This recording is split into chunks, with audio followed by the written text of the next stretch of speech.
All right, welcome to this masterclass, the how to work less by doing more. I had to improvise a little bit because the my internet wasn't giving in. I couldn't record this masterclass live. I was kicked out every couple of seconds. I tried it on the Wi-Fi, I tried it on my data, and it didn't work. So I decided to just record it on my laptop and upload it as soon as my internet works again, and then we'll see how it goes. All right, so welcome to this masterclass. This is the summer of masterclasses, and I love that we're doing this.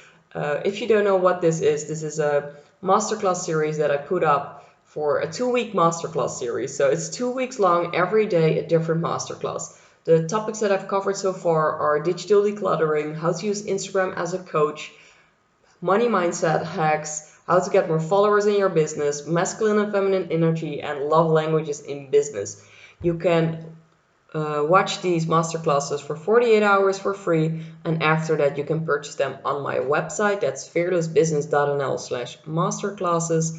There is a discount code. You can now purchase them for €11 per masterclass, and that code is valid until the 14th of August, and the summer masterclass is until the 13th of August. So you know that you have until the day after it ends. So you can still see a lot of those masterclasses, and I hope you enjoy this. So welcome to this masterclass. I'm really happy that you're here. We're gonna talk about working less, and I called it working less by doing more, but what I mean by it is working less while doing the same, or while working more efficiently, be more productive. Because I think we're usually just working, working, working, and we're not really thinking about what we're doing. So I want to talk to you today about working more productive, being more intentional with your time, and just optimize it. Optimize your to-do list, optimize your time so you have more time to work. Because I think we are focusing on working a lot instead of living. And aren't we working to live? We're working so we get money so we can have the life that we want. So make sure that you work efficiently so you can actually spend your time on working, living your life. Right, messing, working, and living up now.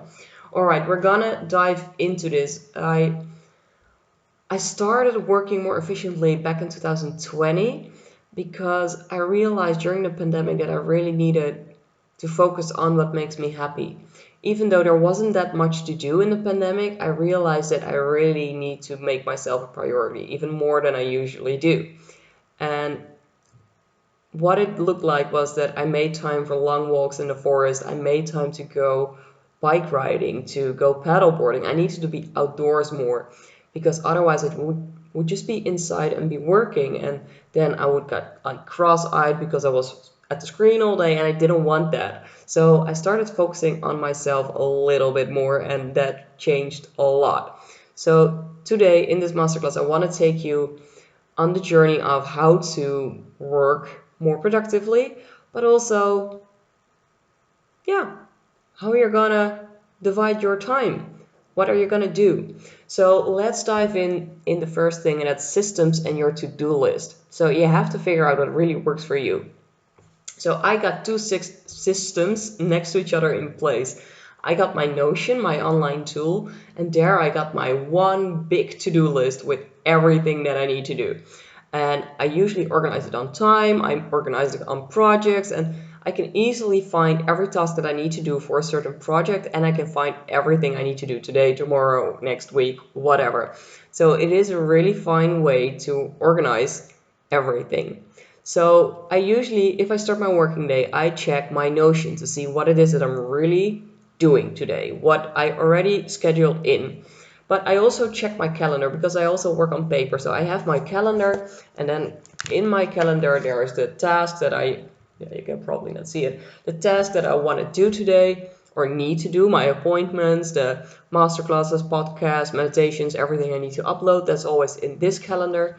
So I check my calendar before I really start to pick and plan the rest of the day. So I know everything that I need to do from my Notion list and my calendar, and then I think, all right, what are the tasks that I need to start with? And then I make a list, prioritized.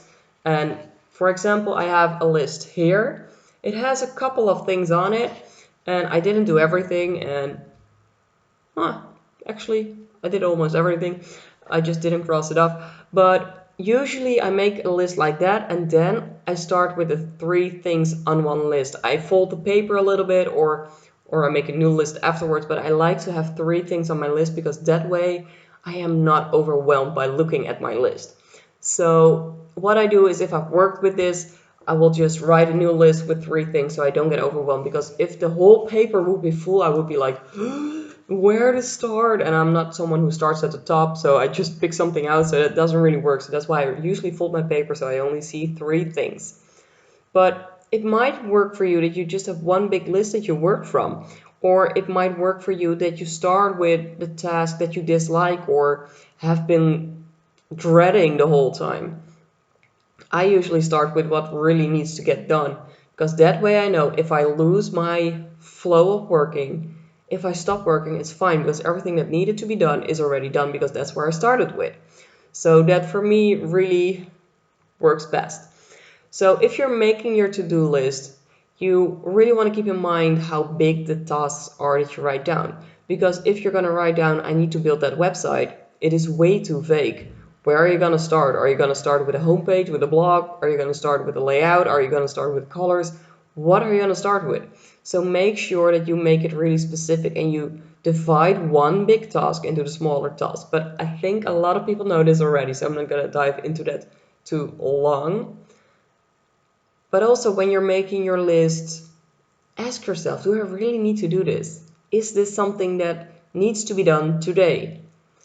And usually there are things on your list that you keep postponing that don't really need to be done.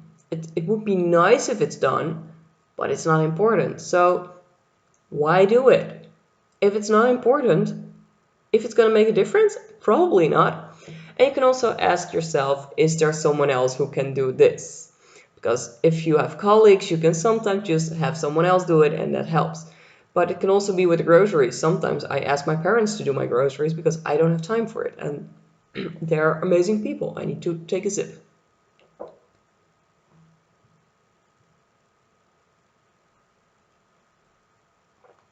But yeah, you just need to find out what works for you and make your list based on that. So I know I can get overwhelmed with too big tasks on my list or too many tasks on my list. So I make sure that my list is built the way that I want it. So yeah, for me, I work in threes, but for you, it might be more, for you, it might be less. See for yourself, go experiment with that a little bit. All right, so if we have covered how you build up your list, if you're going to eat that frog or you're going to start with something that really needs to be prioritized, I want you to cut your day in half. Because sometimes you can do the same things that you need to do in half of the time. So cut your day in half. If you work 8 hours a day, try to do your day in 4. And maybe it will work out that you do everything on your list in 5. That's totally fine. You save 3 hours by doing that. So try doing that. I've been doing this for quite some time now. And at first it was a bit difficult. I was a little bit dreading it. But I realized I lost a lot of time just by scrolling on my phone. I was having my lunch behind my desk. And every time I was having a sandwich, I was scrolling through social media, through the news, to gossip, whatever, because I thought, well, if I have my lunch behind my desk, I can at least entertain myself. But then when I finished my sandwich, I wasn't done yet with the entertainment consuming, so I would continue that. And then I kept in that thing, and that cost me an hour instead of a 15, 30 minute that a sandwich needs to take. So I decided to really do this and go for it, and it helped me so much because nowadays I usually work 4 hours max, and I love it. That's who I am. I need to have time to explore. That's why I became an entrepreneur. I need to go to the beach. I am here in Haarlem in the Netherlands, and that's pretty close to the beach, so I love this and I need to make time for that. So how do I make time? By blocking time in my calendar and making sure that I'm not working when it's beautiful weather out there. So yeah, I cut my day in half, and I want you to try it at least for a week and see if you have time, if you gain some time by that. And of course, if you don't finish everything, see how much time it will take you and just do it anyway, or skip it if it's not necessary, but really see what it does for you. If it doesn't help you, totally fine, then we'll try a different technique. But this is usually something that helps a lot of people. So give it a try and see if you're gonna do things in a different way, work faster. Maybe you're gonna work more focused because you just know, all right, I only have 4 hours, I need to get going. And you're stop wasting your time, so like I used to do. So really start by doing this. All right, another technique that you can use is the Pomodoro technique. It is what you're going to do is you set a timer for 25 minutes, and after that, you're going to have a 5-minute break. And in that 5-minute break, you're really going to step away from your screen. You're going to have some time for your mind to think. It doesn't matter if the task that you were doing is done, you step away, you need that break. And you do that for 3 or 4 Pomodoro techniques and blocks, and then you're going to go for a break of 30 minutes. That's your lunch or your coffee. All fine. But make sure that you don't use your screen during your break, because the break is so important and we usually skip it. Like I just said, I didn't take breaks when I was a freelancer or when I was working at the start of the pandemic because, hey, what did I need to do during the break? So when you use Pomodoro, you usually have one task that you're going to do. So that really helps you to get focused and don't get distracted. So you're going to turn off your phone, you're going to turn off your email, and you're just going to work on that one task for 25 minutes straight. And a lot of people say, yeah, but it gets me out of my flow because I have to stop for the Pomodoro. But what it actually does is it gives your brain a little bit more time to breathe and to actually think again. Because otherwise you're just going to completely dive in, and that it feels good to do it like that, but it doesn't help you in the long run. So try this out if you want to. And something else that you can do is you can really work with theme days or theme blocks. I usually have blocks in some block I have like all my little tasks, the crappy block I call it. But you can just do all the little things like sending emails, making social media content, stuff like that. That doesn't take too much time, and it's not really worth doing a whole Pomodoro block, but you can combine them and make it work. So that might be something for you as well.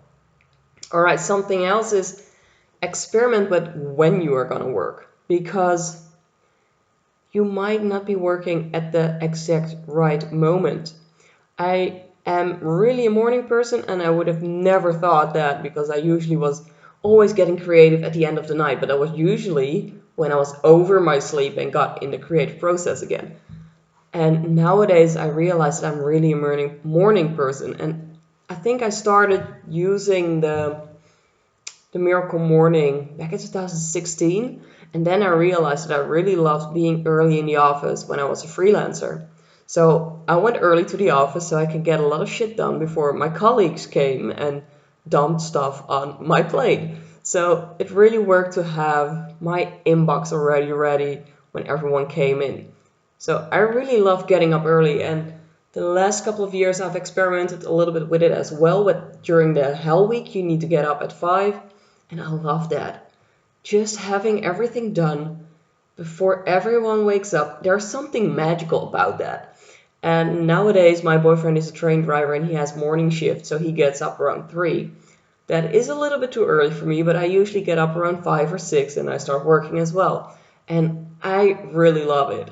Today was a hard time for me because this masterclass was scheduled in the evening, and I am not an evening person. So I thought, all right, I'm just gonna work my day and do something in the night, and it's fine. But I couldn't catch my flow because I knew that I needed to work at night as well.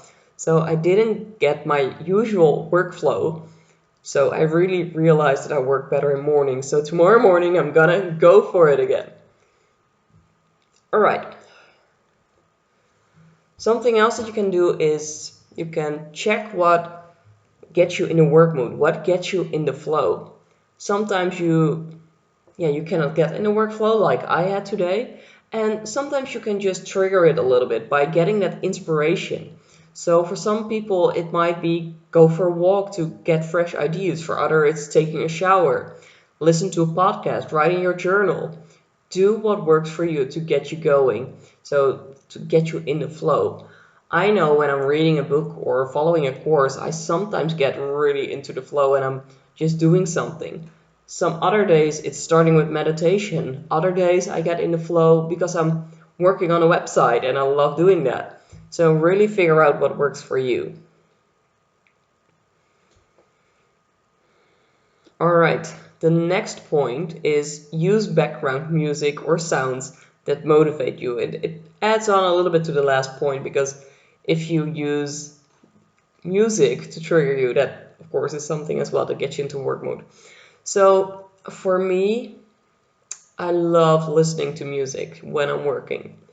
And I usually use music without vocals because when I listen to music with vocals, I notice that I really want to sing along.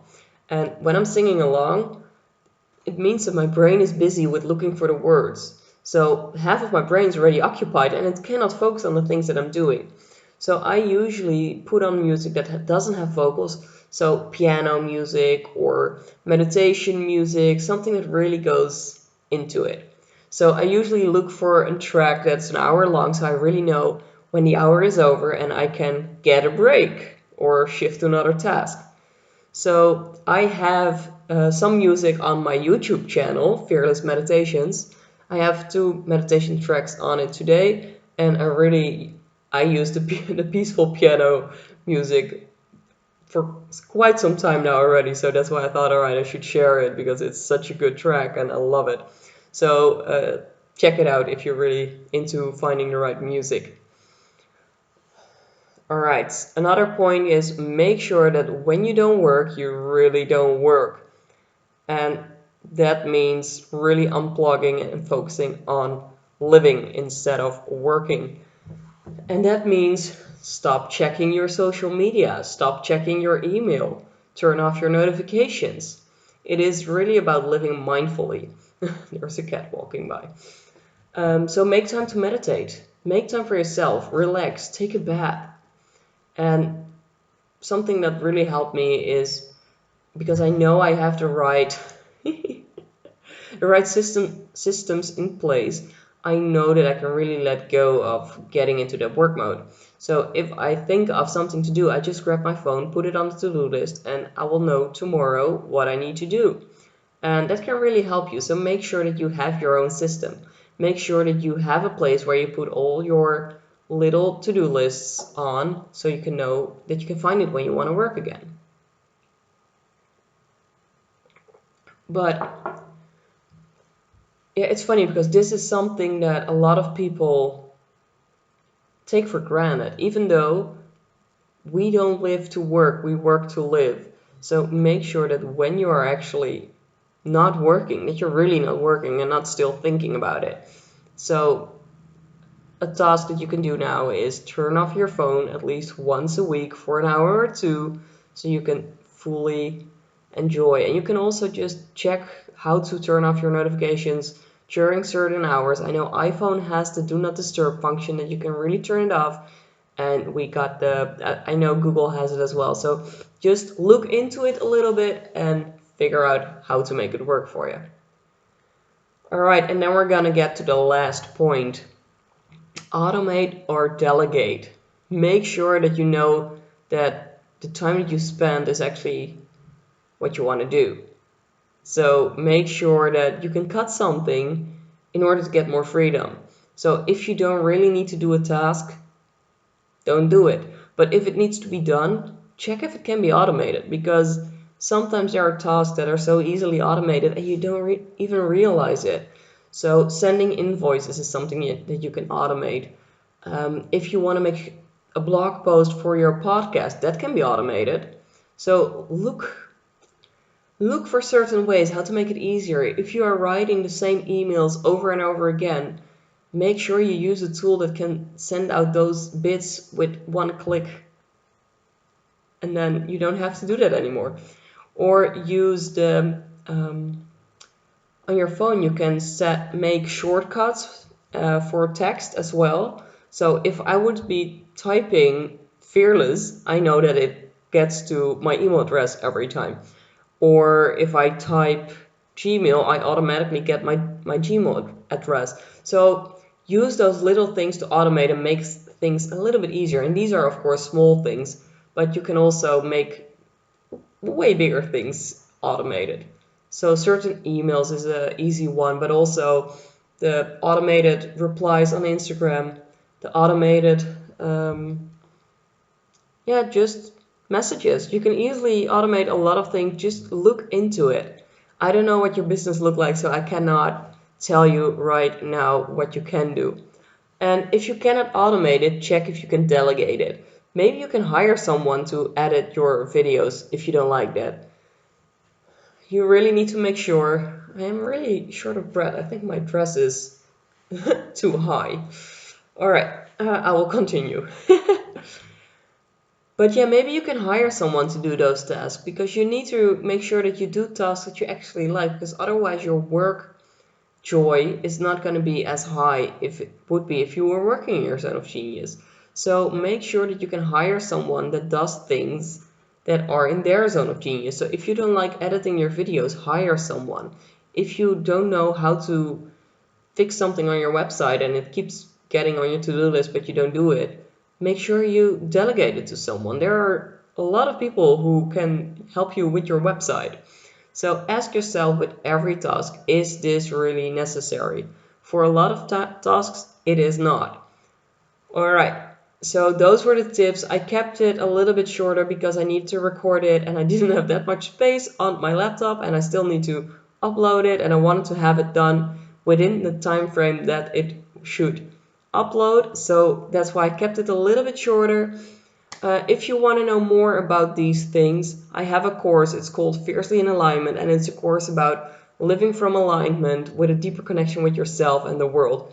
So I really help you to get grounded, to get more into your body, and yeah, I teach you techniques to slow down and live more from alignment. And it is a pre-recorded course, and you will get immediately access to it, but you will also get access to the next live round. I'm not 100% sure when it's going to be, but I think I will host it in the fall again because this is one of my favorite courses and there's so much magic. There's so much magic in this course and it really changed a couple of lives while doing it the last time. So make sure that you get that course. It's called Fiercely in Alignment and it's 555 euros. And you can also have a payment plan that's 222 and then you pay 3 times. You can go to fearlessbusiness.nl slash fiercely-in-alignment. Maybe it's not dash. Hyphen. All right, so fearlessbusiness.nl slash fiercely-in-alignment. I will put a link in the comments. So thank you so much for watching this masterclass. I cannot wait to hear from you what you thought of it. I know it's a short one, but hopefully as good. Do you want more tips? Let me know. I would love to talk to you about it in the DM and maybe I'll record a podcast about it as well. Tomorrow's podcast masterclass is going to be about different income streams as a digital nomad. So if you want to know what time or where I'm going to be live, go to fearlessbusiness.nl slash masterclasses. All right, I'm going to upload this and I will see you tomorrow. Ciao.